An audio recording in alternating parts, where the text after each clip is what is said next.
చూస్ country delight, live better. ఇప్పుడే country delight app ని download చేసుకోండి.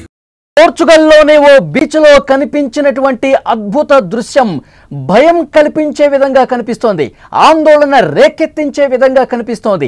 ఇది దేనికి సంకేతం? తీరం వైపు ఒక్కసారిగా ఓ పెద్ద మేఘం దూసుకొచ్చేసింది. రోల్ క్లౌడ్ చూసినటువంటి జనం ఆశ్చర్యపోయారు. తీవ్రమైన వడగాల్పుల వల్ల ఇది జరిగిందని నిపుణులు చెప్తున్నప్పటికీ ఏదో జరుగుతోంది, ఈ ప్రపంచంలో ఏదో ఒక గొప్ప మార్పు కనిపిస్తూ ఉంది. ఇది దేనికి సంకేతం? ఇది ప్రమాదానికి ఏమైనా సంకేతం చూపిస్తోందా? దీని గురించే చర్చ జరుగుతోంది. పోర్చుగల్లోని ఓ బీచ్ లో ఆకాశంలో అద్భుతమైనటువంటి దృశ్యం ఆవిష్కృతమైంది. విజువల్స్ లో మీరు చూస్తూ ఉన్నారు స్క్రీన్ లో. బీచ్ లో ఉన్నటువంటి దృశ్యం ఒక్కసారిగా సునామీ, ఒక పెద్ద అల రూపంలో మేఘం కనిపిస్తోంది. ఆ మేఘాన్ని చూసినటువంటి బీచ్ లో ఉన్న వాళ్ళు భయాందోళనకు గురయ్యారు. ఒక్కసారిగా ఒక పెద్ద అలతో సునామీ వచ్చే స్థాయిలో ఆ మేఘం కనిపించేసరికి అందరూ కూడా ఆందోళనకు గురైనటువంటి పరిస్థితి ఉంది.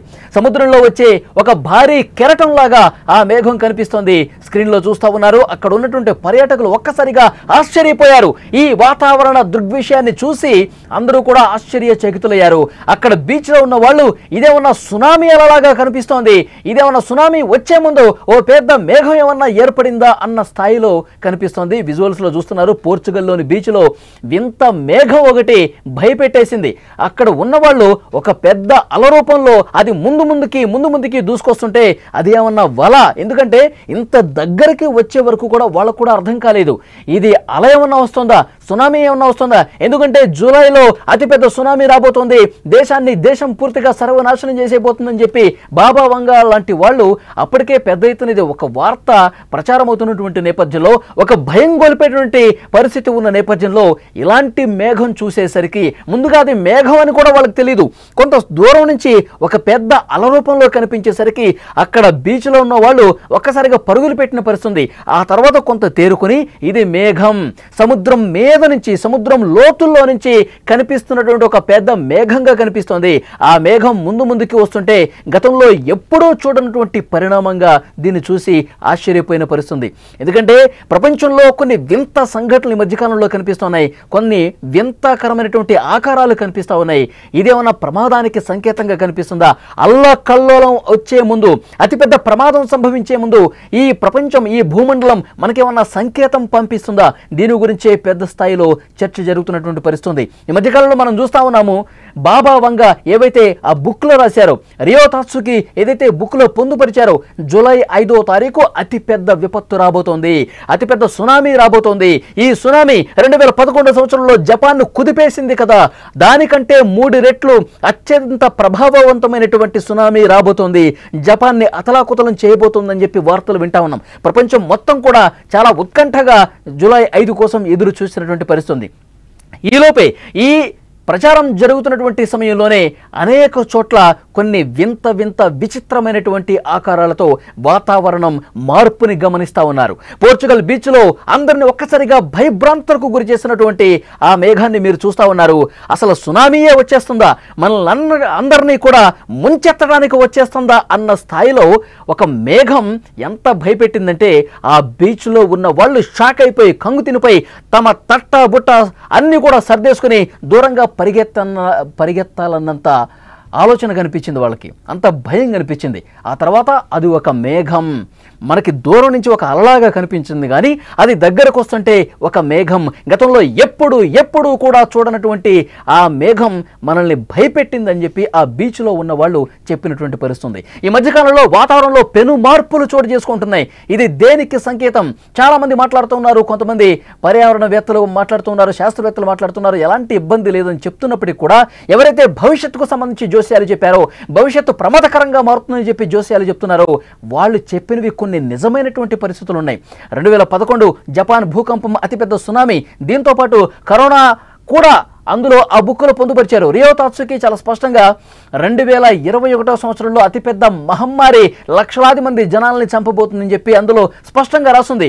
అది కట్ చేస్తే అది 100కు 100% జరిగింది. కరోనా మహమ్మారి ప్రపంచాన్ని ఒక కుదిపేసి వెళ్ళిపోయింది. అలాగే ప్రిన్సెస్ డయానా గురించి కూడా అందులో ఆమె మృతి వార్తకు సంబంధించి కూడా భవిష్యత్తును ఊహించి ఆ పుస్తకంలో రాసినటువంటి పరిస్థితి ఉంది. సో 2025వ సంవత్సరం ప్రమాదకరమైనటువంటి సంవత్సరంగా అందులో రాసి ఉంది కాబట్టి ఏ క్షణం ఏం జరగబోతుంది, ఎలాంటి పెను విపత్తు రాబోతుంది, ఈ భూమండలానికి ప్రపంచానికి ఏమైనా ప్రమాదం పొంచి ఉందా, ఇలాంటి వింత వింత ఆకారాలు చూసినప్పుడు ప్రజల్లో ఆ భయం అనేది కనిపిస్తుంది. అనేక దేశాల్లో భయం గుప్పిట్లో జనం బతుకుతున్నటువంటి పరిస్థితి కనిపిస్తుంది. ఫర్ ఎగ్జాంపుల్ గత కొన్ని రోజులుగా పరిస్థితులు ఒక్కసారి గమనిస్తే చైనాలో భీకరమైనటువంటి వరద బీభత్సం జరిగి చైనాలో చాలా ప్రాంతాలు బ్రిడ్జిలు కొట్టుకుపోయినటువంటి పరిస్థితి కనిపిస్తుంది. పెద్ద పెద్ద కొండరాళ్ళు కూడా పడిపోయి పెను విపత్తు సంభవించిన పరిస్థితి ఈ మధ్య కాలంలో మనం చూసాం.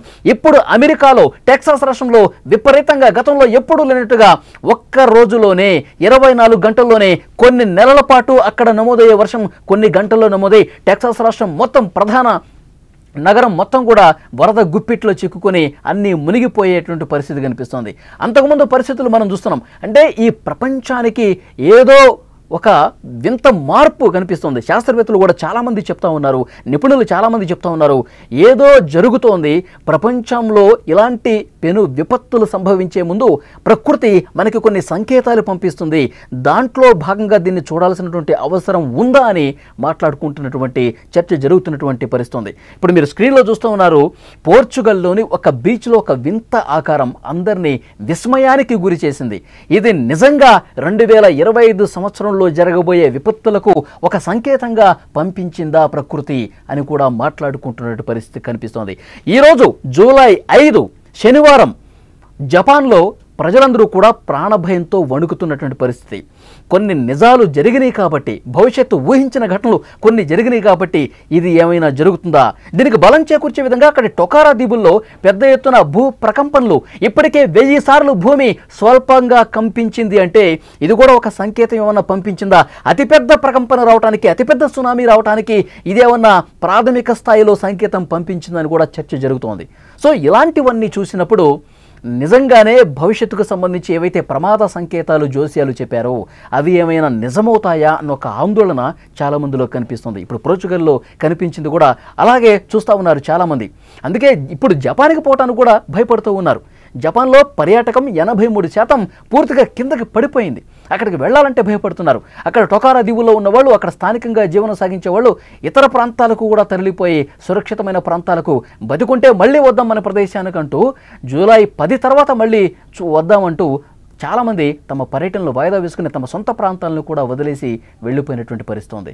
సో డెఫినెట్గా ఇలాంటి వింత వింత ఆకారాలు, ఇలాంటి పరిస్థితులు ప్రపంచవ్యాప్తంగా చాలా చోట్ల కనిపిస్తున్నాయి. సో అక్కడి ప్రభుత్వాలు చెప్తున్నాయి, ఇవన్నీ కూడా శాస్త్రవేత్తలు కూడా చెప్తున్నారు, అన్నీ కట్టి పెట్టండి, ఇలాంటి ఆలోచనలు మానుకోండి, ఏమీ కాదు ఈ భూమండలానికి. ఏవో ఊహించి కొంతమంది రాస్తూ ఉంటారు కానీ అవి 100కు 100% జరగవు. కొన్ని జరిగాయంటే తాత్కాలికంగా వాళ్ళు 100 చెప్తే 4 జరుగుతూ ఉంటాయి. కానీ దీన్ని లైట్ తీసుకోండి, యథావిధిగా తమ పనుల్లో నిమగ్నం కాండి అని చెప్పి శాస్త్రవేత్తలు కూడా కొంత ధైర్యం చెప్పే ప్రయత్నం చేస్తున్నారు. కానీ అక్కడ స్థానిక ప్రజానికం మాత్రం భయాందోళనతోనే కాలం గడుపుతున్నటువంటి పరిస్థితి ఉంది.